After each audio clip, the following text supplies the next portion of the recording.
kita sering buka YouTube kadang-kadang. Jangan semuanya didengar, harus selektif.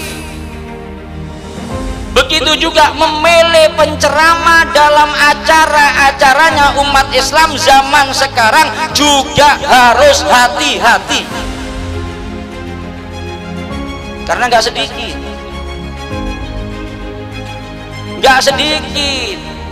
labelnya mau'idhah hasanah, tapi isinya bukan membuat umat Islam saling cinta, bukan membuat umat Islam tambah bersatu, tambah rukun. Isinya provokasi, isinya memecah belah umat Islam, isinya menjauhkan umat Islam dari Allah dan Rasulnya, isinya kadang-kadang malah membuat umat Islam satu sama lain saling bermusuhan. Walaupun labelnya mau'idhah hasanah, kalau seperti itu bukan mau'idhah hasanah tapi mau'idhah sayyi'ah.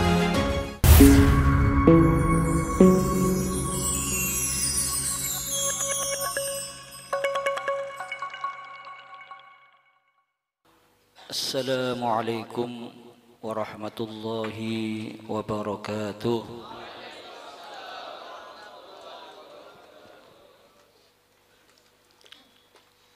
Alhamdulillah al-khaliqil ma'bud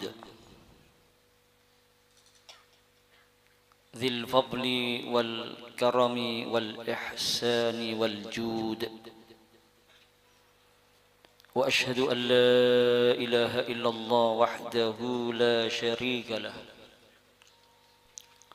وأشهد أن سيدنا محمدا عبده ورسوله اللهم صل وسلم وبارك وكرم على خير مولود زين الوجود حبيبنا وشفيعنا قرة أعيننا نور قلوبنا محمد صاحب المقام المحمود وعلى آله الركع السجود وأصحابه الموفين بالعهود وعلى التابعين ومن تبعهم بإحسان من يومنا هذا إلى يوم الموعود أما بعد رب اشرح لي صدري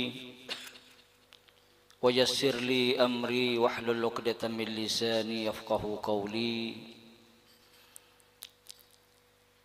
Yang sangat saya hormati, saya muliakan, saya cintai para habaib, para alim ulama, tuan guru, tokoh masyarakat,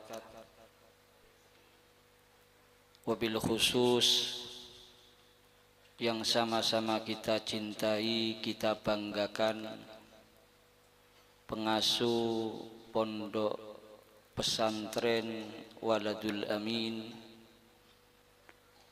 akhina fillah al-mukarram al-ustadz tuan guru Muhammad Zulkarnain.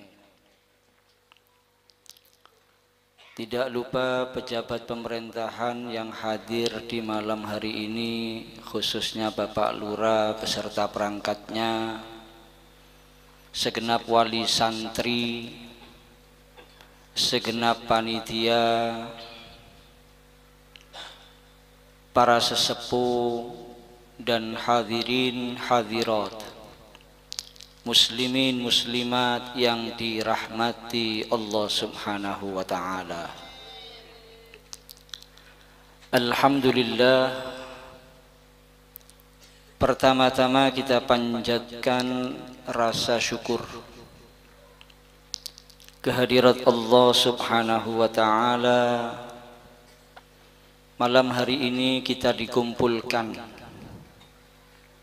di dalam satu acara yang sangat agung, sangat mulia. Dijamin semua yang hadir tidak rugi, tidak menyesal.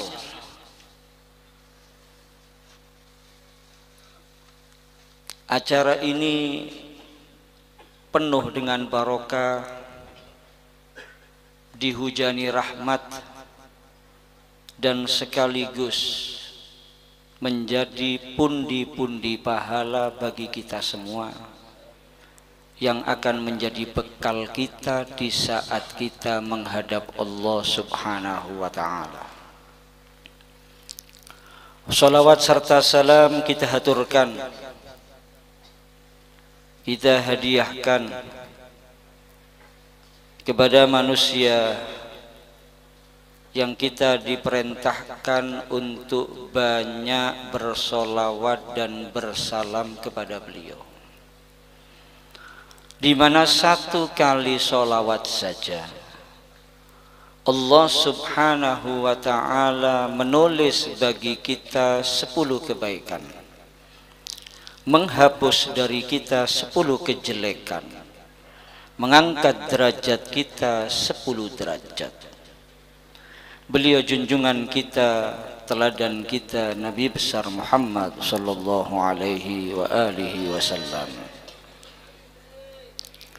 Hadirin dan hadirat yang saya hormati dan saya muliakan, malam hari ini kita berkumpul dalam rangka memperingati Maulid Nabi besar Muhammad sallallahu alaihi wa alihi wasallam. Harapannya dengan acara ini akan semakin memperkuat cinta kita kepada beliau sallallahu alaihi wa alihi wasallam, dan juga mudah-mudahan bisa menjadi sebab kelak kita mendapatkan syafaat beliau sallallahu alaihi wasallam. Sekaligus prosesi wisuda 12 santri angkatan ke-11 Pondok Pesantren Waladul Amin. Harapannya barokah maulid, barokah doa dari kita semua yang hadir, khususnya anak-anak yang diwisuda, umumnya semua santri yang berada di Pondok Pesantren Waladul Amin, semuanya mendapatkan ilmu yang barokah, ilmu yang manfaat, dijadikan anak-anak yang solihin, solihat, berbakti kepada kedua orang tuanya, bermanfaat bagi umat, bermanfaat bagi nusa dan bangsa, dan termasuk yang dibanggakan Nabi Muhammad SAW. Amin ya rabbal alamin, amin ya rabbal alamin. Hadirin yang saya hormati dan saya muliakan, acara peringatan Maulid Nabi SAW semacam ini, salah satu manfaatnya memperkuat ukhuwah di antara kita umat Islam. Kita lihat ini, Masya Allah, pemandangan yang indah, para habaib, para alim ulama, para tuan guru duduk bersama. Pean semuanya umat Islam, umatnya Nabi Muhammad duduk bersama, rukun, bersatu, tenang, tentram. Karena mohon maaf, zaman sekarang ini memang ada upaya untuk mengadu domba umat Islam, untuk memecah belah umat Islam. Oleh karena itu jangan sampai kita ini menjadi korban adu domba. Mari tetap kita jaga persatuan, tetap kita jaga kerukunan, Mari kita umat Islam ini terus saling menghargai, saling menghormati, saling menyayangi, saling mencintai, saling peduli, saling perhatian, saling tolong menolong, karena itulah yang diperintahkan Allah dan itulah yang diperintahkan Nabi Muhammad SAW. Bagaimana Allah berfirman dalam Al-Quran, wa ati'ullaha wa rasulahu wa la tanaza'u fatafshalu wa tadhhaba rihukum wasbiru innallaha ma'as sabirin. Ini perintahnya Allah ini. Saya cuma menyampaikan saja, hadirin hadirat. Perintahnya Allah, taatlah kalian kepada Allah dan Rasulnya. Jangan saling berselisih, jangan saling berpecah belah. Apa efeknya kalau sudah umat Islam berpecah belah? Fatafshalu ay fatad'ufu wa tajabbanu. Kalian akan lemah dan kalian akan jadi penakut, wa tadhhaba rihukum, dan akan hilang itu kekuatan kalian. Memang musuh-musuh Islam ini nggak suka kalau di Indonesia ini umat Islamnya bersatu. Kenapa? Kekuatan Islam itu dalam persatuan.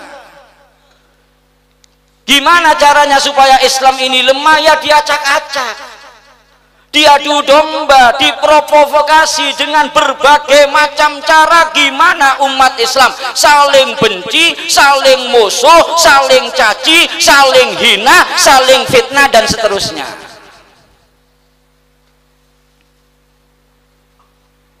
Oleh karena itu mohon maaf, zaman sekarang harus hati-hati. Kalau mau dengar ceramah harus hati-hati. Kan kita sering buka YouTube kadang-kadang. Jangan semuanya didengar, harus selektif. Begitu juga memilih penceramah dalam acara-acaranya umat Islam zaman sekarang juga harus hati-hati. Karena nggak sedikit labelnya mau'idhah hasanah, tapi isinya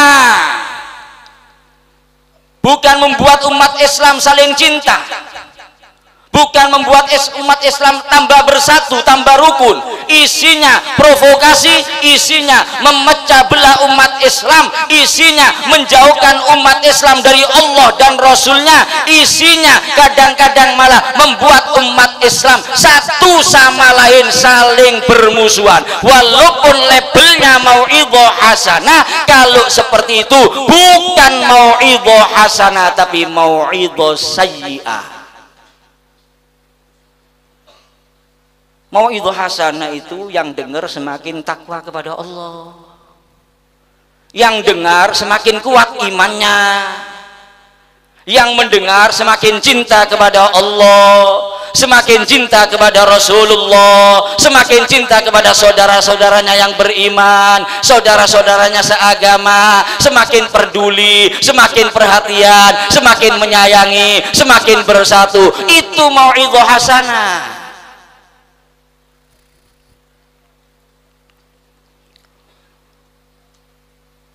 Apa pesan Nabi Muhammad SAW?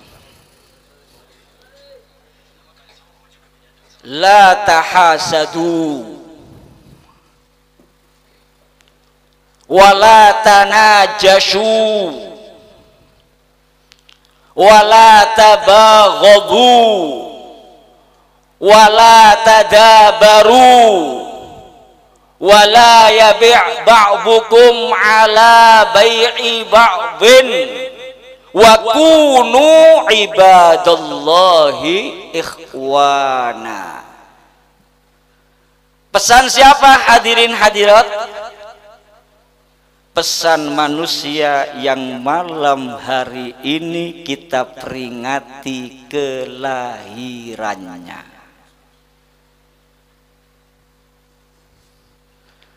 Beliau berpesan, la tahasadu, umat Islam jangan saling hasud. Hasud itu kalau ada orang lain dapat nikmat, jengkel, dongkol. Tetangganya beli sepeda motor kepanasan, pakai kipas angin. Tetangganya bangun rumah sakit hati. La tahasadu, jangan saling hasud.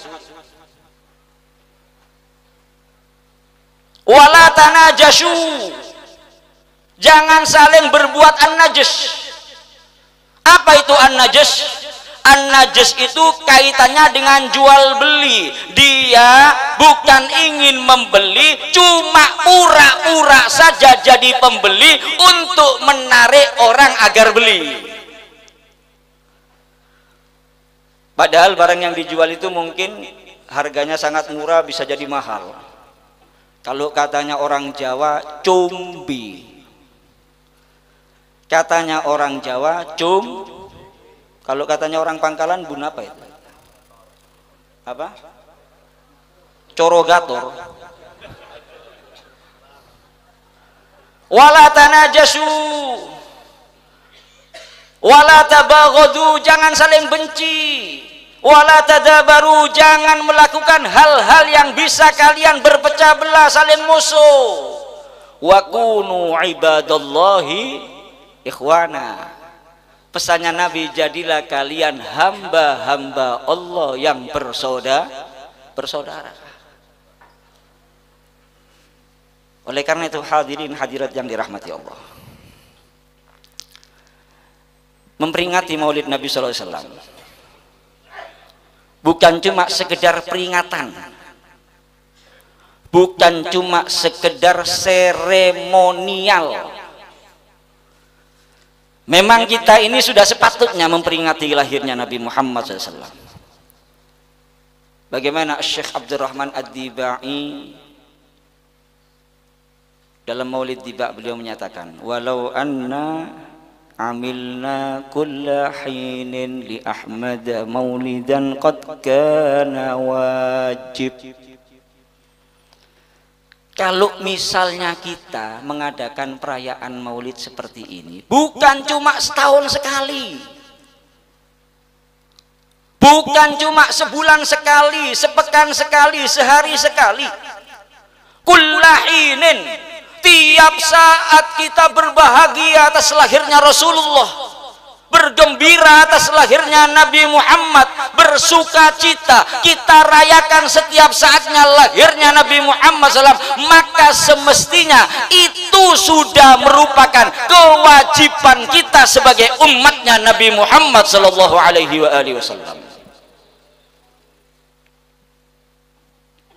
Karena mohon maaf hadirin hadirat, semua kebaikan dunia akhirat, khairatud dunya wal akhirah, manilna illa biwasitatin Nabi Muhammadin sallallahu alaihi wasallam. Kebaikan dunia akhirat itu yang Allah berikan kepada kita, tidak lain semuanya karena Rasulullah sallallahu alaihi wasallam.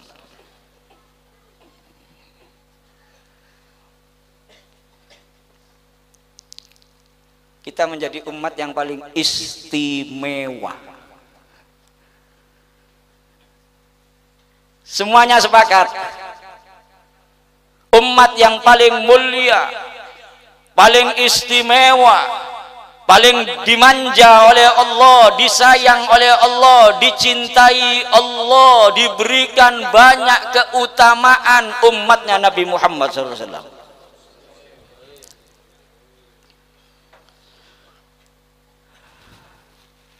Dari sangat istimewanya umat Nabi Muhammad SAW, Sampai-sampai Nabi Musa alaihissalam. Nabi Musa ini ya, bukan Musa pangkalan bun. Nabi Musa. Nabi Musa itu Nabi Rasul Ulul Azmi Kalimullah. Sudah sangat mulia, punya kedudukan tinggi di sisi Allah Subhanahu wa ta'ala. Tapi Nabi Musa alaihissalam ketika membaca di dalam alwah fadhail hadhil ummah, keutamaan umat ini, Nabi Musa masih berdoa kepada Allah. Apa doanya Nabi Musa alaihissalam? Ya Rabb, basatta hadzal khaira li Ahmad wa ummati faj'alni min ummati. Ya Allah, Engkau berikan kebaikan-kebaikan ini untuk Muhammad dan umatnya ya Allah. Kalau begitu jadikan saya umatnya Muhammad ya Allah. Kita lihat ini hadirin hadirat, ini Nabi Musa yang sudah mulia masih mendaftar jadi umatnya Nabi Muhammad, masih ingin diakui sebagai umatnya Nabi Muhammad sallallahu alaihi wasallam. Pertanyaannya, kapan kita mendaftar? Kapan kita mendaftar untuk dijadikan umatnya Nabi Muhammad sallallahu alaihi wasallam? Kapan kita berdoa mohon kepada Allah untuk dijadikan umatnya Nabi Muhammad SAW? Tidak pernah hadirin hadirat. Semata-mata anugerah dari Allah untuk kita. Hadiah yang agung dari Allah untuk kita. Nikmat yang sangat besar dari Allah untuk kita. Allah yang pilih kita semua yang malam hari ini kumpul jadi umatnya Nabi Muhammad sallallahu alaihi wasallam. Walaupun kita nggak pernah ketemu sama Nabi Muhammad, hadirin. Mohon maaf, mimpi Nabi Muhammad satu kali saja mungkin kita belum. Mimpi dikejar macan bolak-balik sudah. Kita nggak pernah ketemu Nabi Muhammad. Mimpi satu kali masih banyak yang belum di antara kita. Tapi Allah kasih hidayah kepada kita. Kita jadi orang yang Islam, iman kepada Nabi Muhammad dan ajarannya Nabi Muhammad. Bahkan dalam hati kita cinta kepada Nabi Muhammad sallallahu alaihi wasallam. Kita bisa bayangkan yang hidup di zamannya Nabi Muhammad, ketemu Nabi Muhammad yang menjelaskan Islam kepada mereka Nabi Muhammad, yang mengajak masuk Islam Nabi Muhammad. Ada Abu Lahab, ada Abu Jahal, ada Uqbah bin Mu'aid dan lain-lainnya daripada orang-orang al-musyrikin. Mereka sampai meninggalkan alam dunia tidak dikasih hidayah oleh Allah, meninggal dalam keadaan tidak beriman kepada Nabi Muhammad SAW.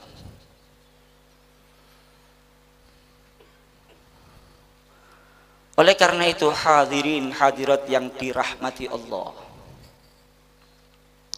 mari kita berusaha, khususnya melalui momentum acara maulid ini. Karena ini bukan cuma kumpul, bubar dan selesai, bukan hadirin. Ini kesempatan bagi kita untuk introspeksi diri, evaluasi diri. Mari kita berusaha. Lebih-lebih kita baru masuk malam pertama bulan Rabiul Awal, kita niat dalam hati kita, sisa hidup kita akan bahagiakan Nabi Muhammad sallallahu alaihi wasallam.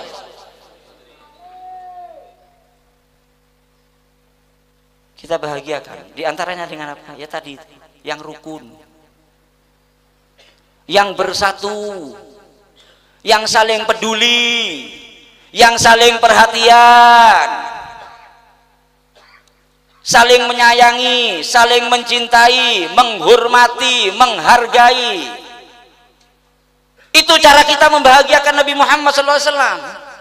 Kalau umat Islam seperti itu, Nabi Muhammad bahagia, setan dan antek-anteknya susah. sebaliknya umat Islamnya berselisih, umat Islamnya ribut, umat Islamnya cekcok, umat Islamnya tidak saling menghargai, tidak saling menghormati, tapi saling caci maki, saling hina, saling fitnah, saling bermusuhan, maka yang bahagia setan dan antek-anteknya, Nabi Muhammad susah. Tinggal pilih kita mau membahagiakan Nabi Muhammad dan menyusahkan setan dan antek-anteknya, atau sebaliknya membahagiakan setan dan antek-anteknya dan menyusahkan Nabi Muhammad.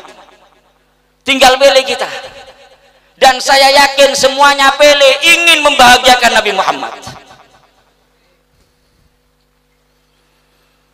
termasuk juga yang membahagiakan Nabi Muhammad jika kita perhatikan ajarannya. Para hadirin, kita perhatikan tuntunannya, kita perhatikan warisan beliau. Apa warisannya para nabi dan rasul? Innal anbiya'a lam yuwarrithu dinaron wala dirhaman walakin warrathul ilma faman akhadahu faqad akhadha bihadzin wafirin. Para nabi, para rasul itu tidak mewariskan dinar atau dirham, tidak mewariskan harta. Warisannya mereka ilmu. Maka barang siapa yang mengambil warisan itu, berarti dia telah mendapatkan bagian yang besar dari warisannya Nabi dan Rasul.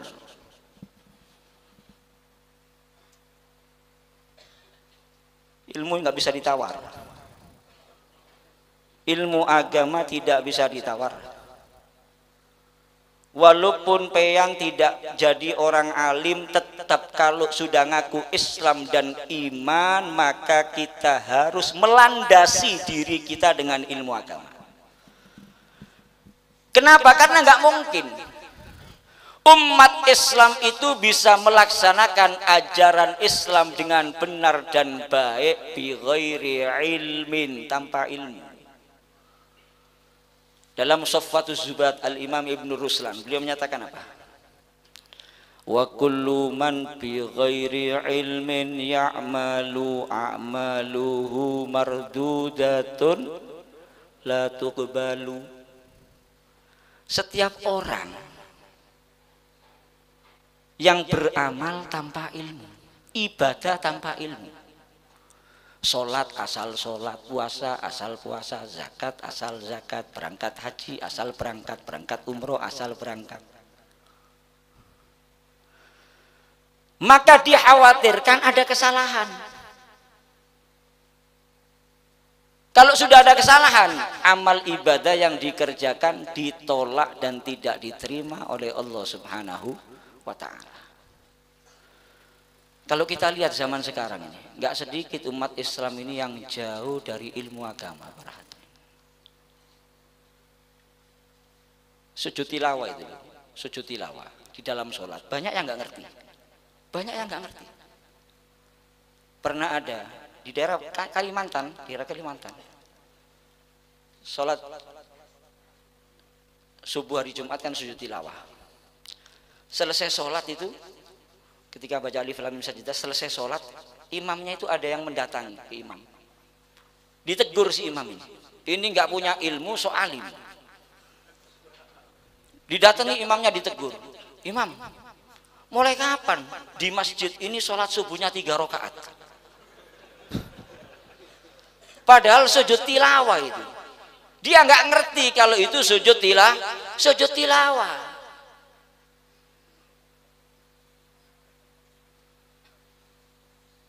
Banjarmasin itu saya pernah dapat cerita ini, bukan Pangkalan Bun, tenang, Banjarmasin. Oh ya, nggak apa-apa kan sudah hijrah ke Pangkalan Bun. Banjarmasin pernah di satu masjid. Banjarmasin itu kan rata-rata kalau hari Jumat masjid-masjidnya ngamalkan sunnah. Di Pangkalan Bun insya Allah juga sama.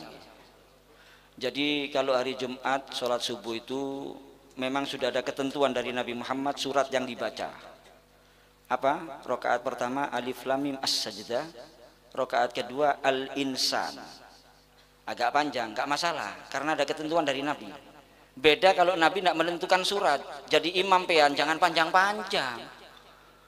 Apalagi sholat maghrib, sholat isya. Sholat maghrib baca Al-Baqarah. Yakin nggak ada makmumnya? Nggak ada makmumnya. Kalau mau panjang, baca Quran saat sholat itu ketika kita sholat sendirian, sholat sunnah. Dan itu sangat dianjurkan. Kenapa? Orang baca Quran itu pahalanya paling besar ketika sholat posisinya berdiri. Itu pahalanya paling besar. Kalau sholat berdiri itu 100 per huruf.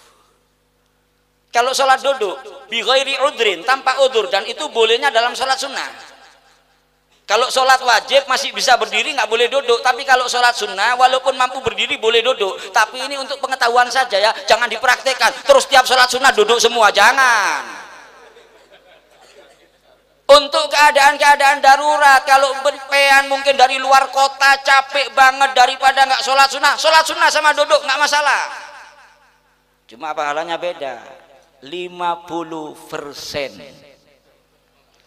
Tsummal julusu jaizun fin nafli bi ghairi udhrin wa huwa nisful fadli. Boleh tanpa udzur boleh, tapi pahalanya separuh. Termasuk bacaan Qur'annya separuh. Per hurufnya 50. Oleh karena itu kalau sholat sunnah yang panjang. Karena mohon maaf, kebanyakan kita termasuk saya sendiri ya. Kalau qobliyah ba'diyah itu yang paling sering kita baca 4 surat. Qul huwallahu ahad, Qul a'udzu birabbil falaq, Qul a'udzu birabbin nas, inna a'toina. Muter ini terus saja. Mau sampai kapan? Kapan mau naiknya ini, kapan? Untuk memperbanyak bekal kita ke akhirat. Niat mulai malam hari ini naik. Jangan cuma 4 surat itu. Wadduha, wasyamsi, wallaili, sabbih isma, hal ataka, wattini, inna anzalna. Supaya semakin banyak bekal kita untuk ke akhirat. Ini Banjarmasin ngamalkan sunnah. Cuman imamnya ini, sepertinya ya imamnya ini, cuma lulus TPQ. Artinya bacaan Qur'annya bagus, makanya jadi imam, tapi fikih sholatnya lemah. Karena nggak mondok di Waladul Amin.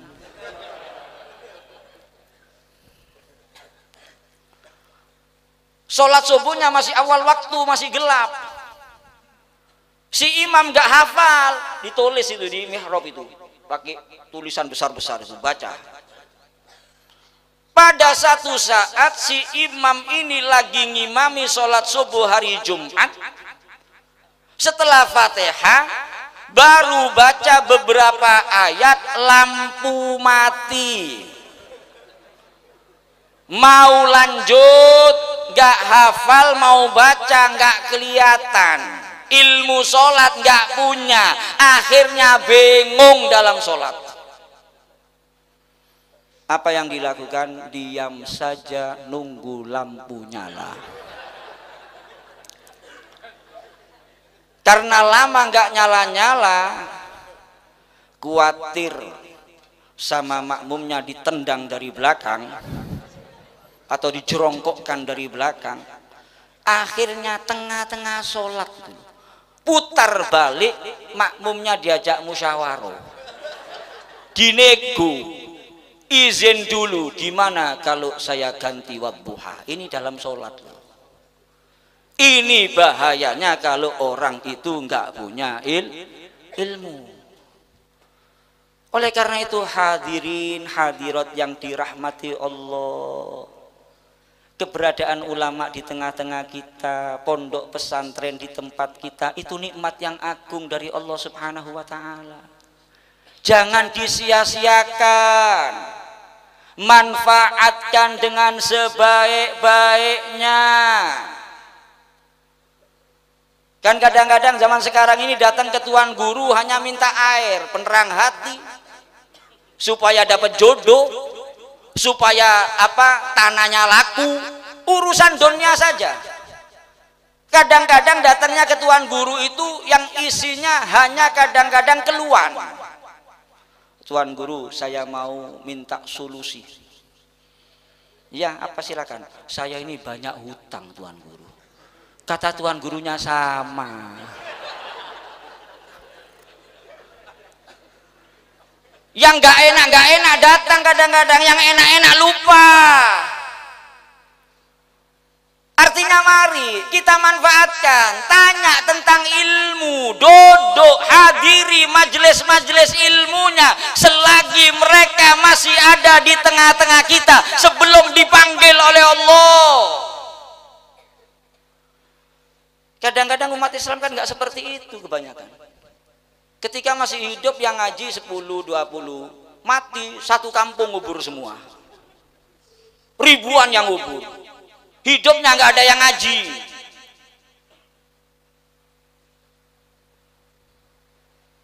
Apalagi kalau bisa jadi orang alim.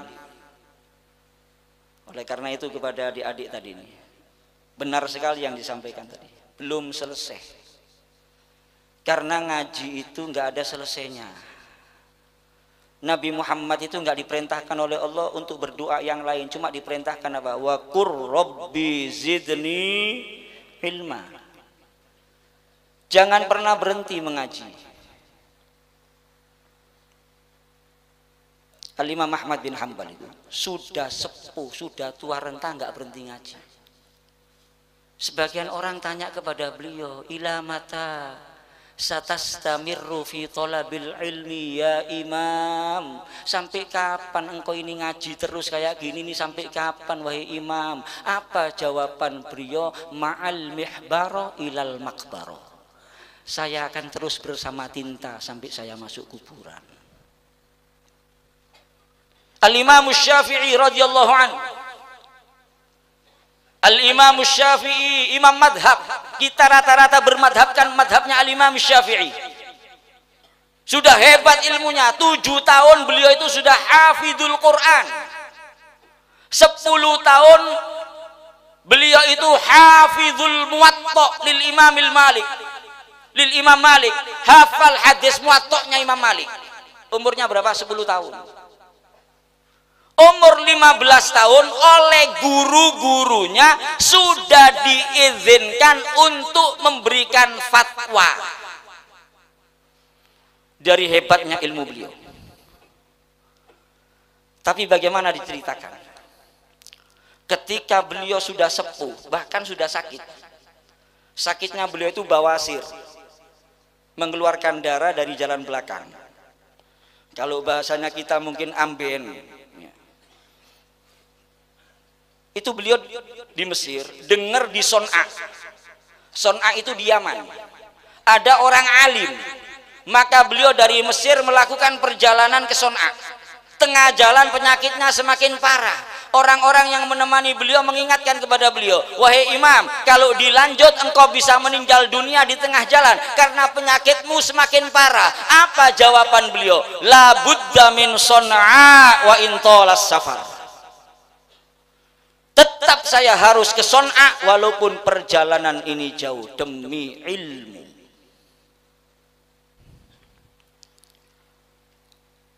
Orang yang alim itu, Masya Allah, para wali semuanya itu dipastikan alim. Mattakhadallahu waliyan jahilan wa in akhadahu la'allamahu. Allah itu nggak pernah ngangkat wali itu orang jahil. Kalau nggak punya ilmu jangan harap jadi waliullah. Wali murid ya. Kalau kepingin naik sedikit wali kota. Kalau waliullah nggak mungkin. Ini loh yang masih terus semangat nyari ilmu ini. Ini masih kesempatan terbuka lebar ini, jadi waliullah ini terbuka lebar. Yarfa'illahu alladhina amanu minkum walladhina utul ilma darajat. Allah mengangkat derajatnya orang yang alim melebihi orang yang beriman. dengan banyak derajat. Ibn Abbas menyatakan al-farqu bainal mu'min wal alim sab'umi'ati darajah, 700 derajat. Ma bainat darajatain salasumi'ati am, 300 tahun per derajatnya itu. Abdurrahman bin Auf radhiyallahu anhu, beliau menyatakan apa? La yawaddanna rijalun qutilu fi sabilillahi syuhada'a ayyab'atsahumullahu ulama alima yarawna min karamatihim. Kata Abdurrahman bin Auf radhiyallahu an,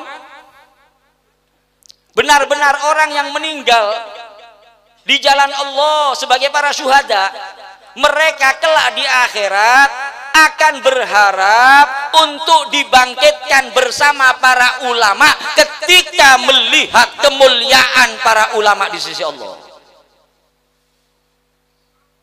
Mati syahid lu, nyesel. Mati syahid masih nyesel. Kenapa nyesel? Ngelihat derajatnya ulama, ngelihat pangkatnya ulama di sisi Allah subhanahu wa ta'ala. Oleh karena itu mari perhatikan ini ilmu agama ini, perhatikan hadirin hadirat, jangan cuma sibuk dengan urusan dunia. Bukan melarang, tapi dunia seperlunya, selebihnya untuk akhirat. Karena kita di dunia nggak selamanya, sebentar lagi satu persatu kita akan meninggalkan dunia. Apa katanya Abu Darda radhiyallahu anhu? Wahai ibnu Adam,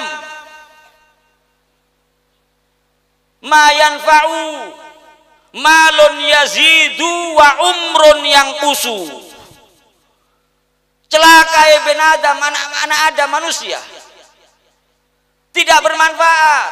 Harta bertambah tapi umurnya berkurang. Akan kita tinggal semuanya. Rumah kita tinggal, mobil kita tinggal, uang kita tinggal, tanah kita tinggal, pakaian kita tinggal, perhiasan kita tinggal, semuanya kita tinggal. Karena mohon maaf, perhatian umat Islam kepada ilmu agama sangat minim di zaman sekarang. Sangat minim di zaman sekarang.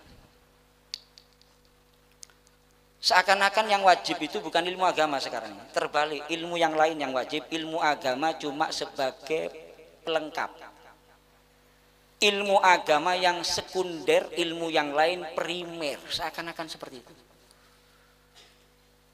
Kalau sudah untuk ilmu yang lain, mau berapa juta pun siap dikeluarkan oleh orang tua. Tapi kalau ilmu agama, naik sedikit itu sudah demo, sudah protes. Yang kasihan kadang-kadang pondok pesantren itu bayarnya udah murah, masih ditawar. Makanya kasihan, lihat pengasuh pondok itu jarang yang gemuk ini. Kurus,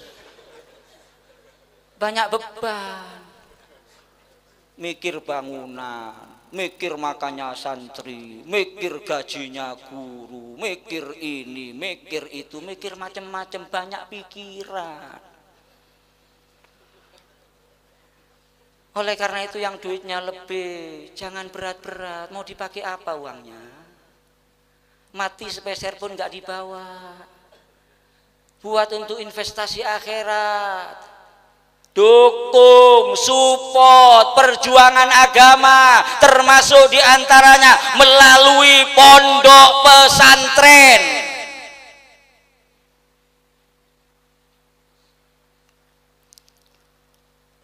Karena tempat yang aman pondok pesantren zaman sekarang ini. Terus terang, kalau di luar anak-anak kita orang tua ini nggak tenang, para hadirin. Kita orang tua gelisah, kita orang tua serba ketakutan. Anak kita keluar saja sebentar, malam hari kita nggak bisa tidur. Kita selalu ketakutan. Kira-kira apa yang dilakukan anak kita, yang diperbuat anak kita. Oleh karena itu bentengi dengan ilmu agama. Gak akan rugi orang tua. Kalau punya anak yang alim nggak akan rugi. Dan jangan pesimis. Yang bisa jadi orang alim bukan khusus anaknya orang ini harus perlu kita ingat-ingat ini. Yang bisa jadi orang alim bukan khusus anaknya orang alim. Anaknya orang alim pun kalau nggak ngaji nggak bisa jadi alim. Karena ilmu itu nggak diwariskan. Ya kalau rumahnya jadi warisannya ahli waris, mobil jadi warisan, uang jadi warisan, materi jadi warisan. Kalau ilmu nggak bisa. Bapaknya alim ngomong sama anaknya, nak, saya wariskan kepadamu ilmunya bapak ya nak. Sini nak, nempel ke dahinya bapak sini nak, saya transfer ilmunya nak. Nggak bisa. Wallahu akhrajakum min butuni ummahatikum la ta'lamuna syai'a. Allah subhanahu wa ta'ala mengeluarkan kalian dari perut ibu kalian dalam keadaan tidak mengerti sesuatu apapun. Bisa ngerti apapun di dunia ini biwasitatil ilmi, dengan perantara ilmu.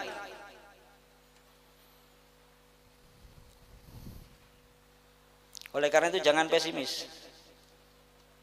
Ibn Mas'ud menyatakan apa? Fa inna ahadan lam yulad aliman wa innamal ilmu bitta'allum. Enggak ada yang lahir alim, enggak ada. Ilmu itu bisa diraih bitta'allum, dengan ngaji. Di Pasuruan itu saya kenal 2 anak. Menurut saya 2 anak ini istimewa. Kenapa istimewa? 2 anak ini dua-duanya buta, matanya buta mulai sejak lahir. Jadi mulai lahir sudah nggak bisa melihat. Tapi subhanallah, yang satu namanya Ilham, yang satu namanya Fathur Rahman. Dua-duanya ini yang mulai lahir nggak bisa melihat ini hafizul Quran 30 juz. Yang Ilham ini selain hafizul Quran 30 juz, hafal maulid simtud duror.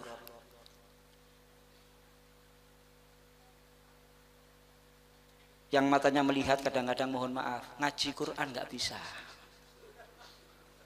Ngaji Quran nggak bisa, matanya melihat. Kira-kira kalau ketemu Rasulullah di akhirat gimana? Apa masih diakui sebagai umatnya sama Nabi Muhammad kalau seperti itu? Dua-duanya ini apa orang alim? Orang tuanya orang biasa. Ilham bapaknya pedagang. Fathur Rahman bapaknya petani. Ilham bapaknya pedagang, Fathur Rahman bapaknya petani. Oleh karena itu sangat beruntung orang tua yang punya anak alim. Kalau kita sudah nggak bisa jadi orang alim, mari kita niat anak kita jadi anak alim. Walaupun nggak semuanya, 1, 2, 3 anak kita jadi anak alim. Dijamin nggak akan rugi. Derajatnya orang tua akan terangkat kalau punya anak alim. Dunia akhirat akan terangkat.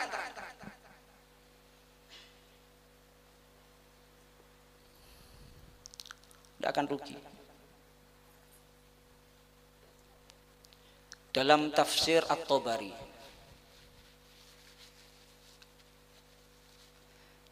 ada hadis dari sahabat Anas bin Malik radhiyallahu anhu.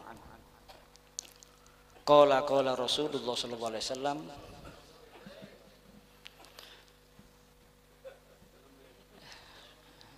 belum, nanti diundang lagi aja kalau masih kurang. Ayyu rajulin mata wa taraka dzurriyyatan thayyibah ajrallahu misla ajri amalihim wa lam yanqus min ujurihim syai'a. Siapapun orang yang meninggalkan alam dunia, tentunya orang yang iman dan Islam, meninggalkan keturunan anak-anak yang baik, apalagi alim, meninggalkan anak-anak yang baik saja, maka Allah akan mengalirkan pahala dari setiap kebaikan yang dilakukan oleh anak-anaknya tanpa mengurangi pahalanya mereka sedikit pun. Jadi kalau pean meninggal dunia punya anak yang soleh solihah, apalagi sampai alim, setiap kebaikan yang dilakukan oleh anak kita, sholat, puasa, sodako, menyampaikan ilmu, menghadiri pengajian, zikir dan lain-lainnya, semuanya itu orang tuanya dapat bagian pahalanya. Apalagi kalau ditambahi doa, Masya Allah,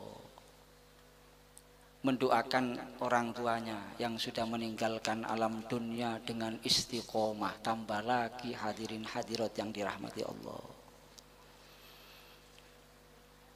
Lebih dari itu, besok akan bisa memberikan syafaat untuk orang tuanya. Kan besok di akhirat yang bisa ngasih syafaat itu kan nggak semua orang. Syafaat itu pertolongan. Beda dengan di dunia. Kalau di dunia ini pean punya problem, punya masalah, mau minta tolong kepada siapapun, yang penting mau nolong, silakan. Tapi kalau di akhirat tidak seperti itu. Dalam hadis Nabi sallallahu alaihi wasallam bersabda, yashfa'u yaumal qiyamah al-anbiya thummal ulama thummas syuhada. Yang bisa ngasih syafaat besok di akhirat 3 macam manusia. Yang pertama para nabi, yang kedua para ulama, yang ketiga para syuhada. Ini yang dikasih wewenang, izin oleh Allah untuk bisa menolong yang lainnya. Maka kalau ada anak yang alim, orang tua akan tenang di akhirat. Kenapa? Karena kita yakin anak yang alim itu nggak mungkin yang pertama kali dicari di akhirat untuk diberikan syafaat itu tetangganya, nggak mungkin. Nggak mungkin kerabatnya, nggak mungkin temannya. Anak yang alim itu saya yakin kelak di akhirat yang pertama dicari, mana bapak saya, mana ibu saya. Kalau ternyata bapaknya sama ibunya diseret sama malaikat ke nerakanya Allah, maka si anak yang alim akan memberikan syafaatnya, akan menarik tangan bapak dan ibu tercinta, digandeng, diajak bersama-sama masuk ke dalam surganya Allah Subhanahu wa ta'ala. Kemudian kepada adik-adikku khususnya, bukan sekedar ilmu, tapi ilmu yang diamalkan. Ilmu yang diamalkan. Mau ilmu seluas apapun, mau ilmu sebanyak apapun, sehebat apapun keilmuannya, kalau tidak diamalkan tidak ada artinya dan nilainya 0 di sisi Allah Subhanahu wa ta'ala.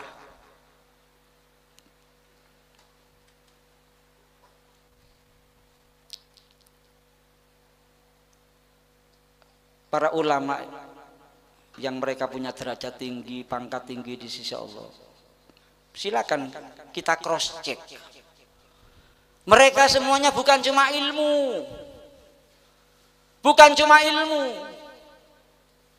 tapi ilmu benar-benar diamalkan. Al-Imam Syafi'i itu, beliau ta'addusan bin ni'mah menyatakan apa? Ma taraktu ghuslal jum'ah la fi safarin wala fi bardin wala fi ghairi dzalik. Sepanjang hidup setelah saya ngerti sunnahnya mandi untuk sholat Jumat, tidak pernah satu kali pun saya tinggalkan, baik dalam keadaan musim dingin atau saya bepergian atau dalam situasi dan kondisi apapun, satu kali nggak pernah saya tinggalkan.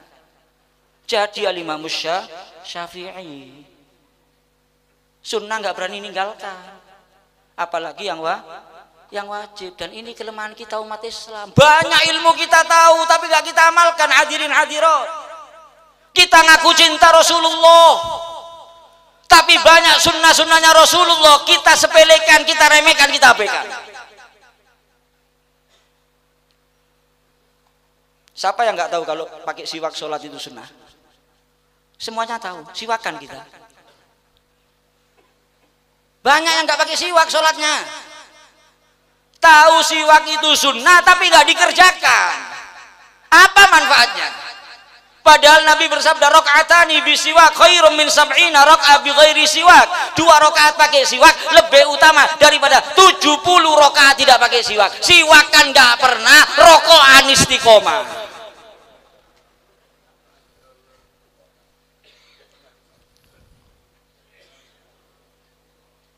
Istinsak sama kumur sunnah, semuanya tahu. Tanya diri kita masing-masing, setiap wudhu kita istinsak sama bergumur atau tidak? Sholat Jumat, sunnahnya sholat Jumat, mandi sholat Jumat, pakai pakaian putih kalau sholat Jumat. Tapi umat Islam kalau sholat Jumat di masjid warna-warni.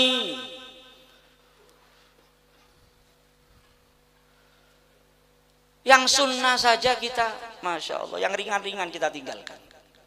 Bahkan lebih parah dari itu, yang wajib ditinggalkan sama umat Islam. Tahu wajib ditinggalkan. Kenapa? Nuruti nafsu, nuruti syahwat, tertipu dengan dunia, lupa kalau setelah dunia ada alam akhirat, diminta pertanggungjawaban di hadapan Allah.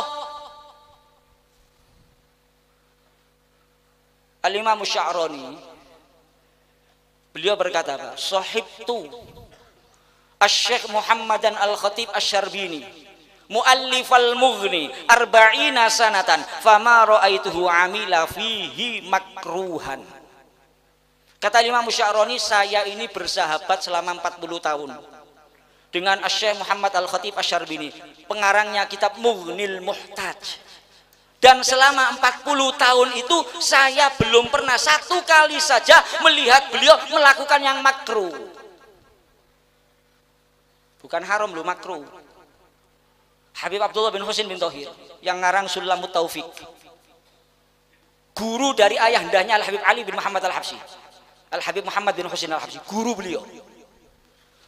Itu beliau ketika sudah sepuh, beliau menyatakan apa? Min qablil bulu ma fa'altu makruhan wala hamamtu bi fi'li makruhin. Mulai saya belum balik, masih kecil, saya ini nggak pernah ngerjakan yang makruh, bahkan tidak pernah terlintas dalam hati saya untuk ngerjakan yang makruh. Yang makruh saja itu nggak berani ngerjakan, apalagi yang haram. Oleh karena itu umat Islam, mari kita amalkan ini, ilmu kita amalkan. Jangan cuma difahami, didengar, dipelajari, dicatat, diamalkan. Yang terakhir, disampaikan sesuai kemampuannya. Silakan, bukan berarti nggak boleh bekerja ya kalau orang alim. Silakan bekerja, cari rizki yang halal. Tapi selain bekerja juga harus tetap menyampaikan ilmu, menimba ilmu itu terus harus dilakukan. Prioritas utama menimba ilmu dan menyampaikan ilmu. Urusan dunia itu sekedarnya.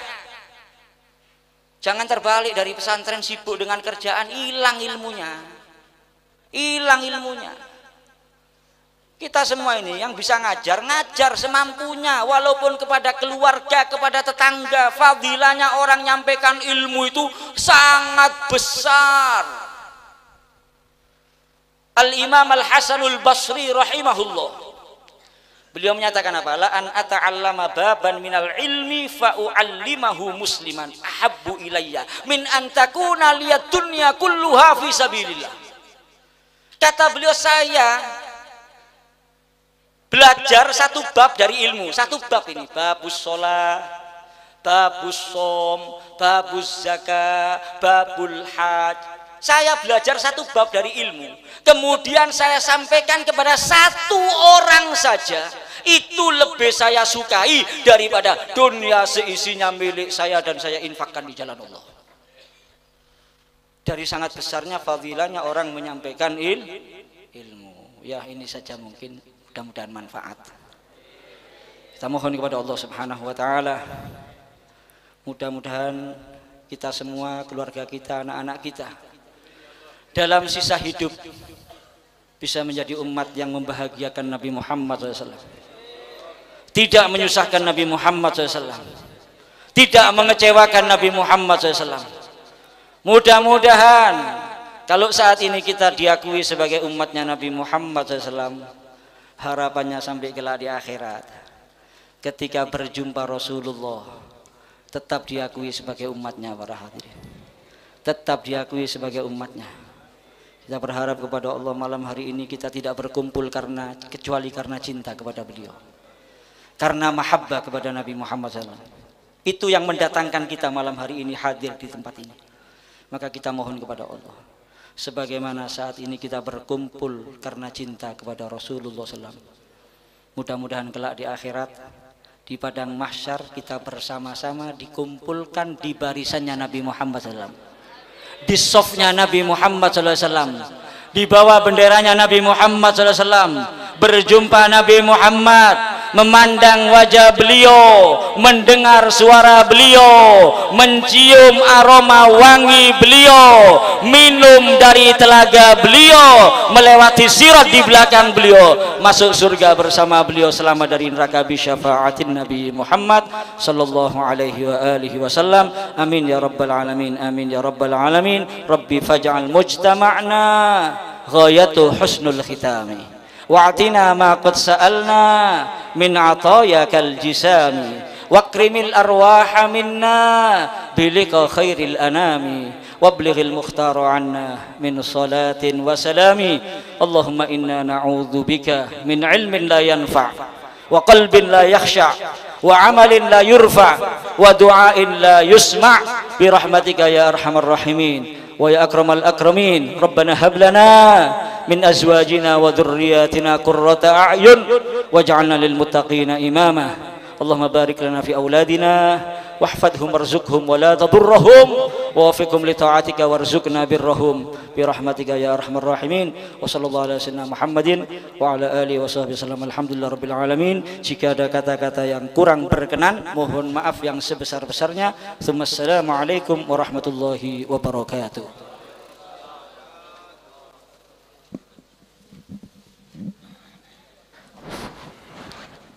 Demikian tadi ceramah agama yang telah disampaikan oleh Al-Habib Hadi bin Abdul Qadir Al-Idrus. Mudah-mudahan apa yang beliau sampaikan menambah ilmu kita dan mudah-mudahan bisa kita amalkan dalam kehidupan kita. Amin ya Allah ya Rabbal Alamin.